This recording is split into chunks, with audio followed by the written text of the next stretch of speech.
From an early age, kids spend close to 1,000 hours a year in the classroom. But what happens when you don't have to leave your home to get an education? This week, I met with one local family to find out. Guitar lessons, science experiments, we're using lemons as a power source to power a light. And vocabulary practice. Futura, futurorum. It's all part of an education for Quintin Peterson. But for him, the lessons take place in-house, as the 16-year-old is homeschooled. I've always enjoyed getting to kind of do what I want to do and not necessarily being tied down to a rigid curriculum. The decision came when Quintin was just 5 years old, and his parents came to realize that the classroom setting wouldn't be the right fit for their son.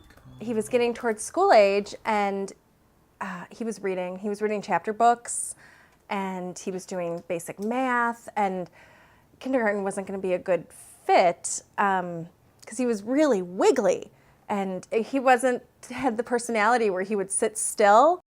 So they set up school at home.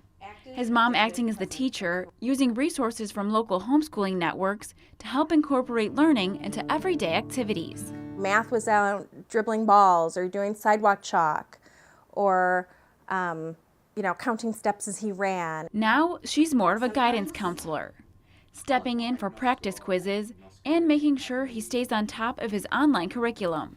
Tomorrow I'll have Latin class. On Monday I have American literature. I'll spend some time working on homework such as math assignments, writing programs, a lot of Latin. And just because he's at home doesn't mean he's missing out on typical school experiences. Spelling bees, science experiments, and friendships are very much a part of his homeschool experience, as he spends time just like anyone else would, socializing throughout town. I'm going to a library to help my friend on a video project that he's been doing. So usually there's something interesting like that most days. He uses hard work and determination, both in his schoolwork and while letting others know that homeschooling is a viable option to learning.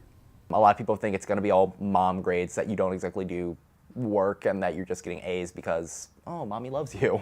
But I try to explain that I do work hard. It's just not in the same venue. For a more in-depth look at homeschooling, tune into an all-new episode of 630, airing November 15th.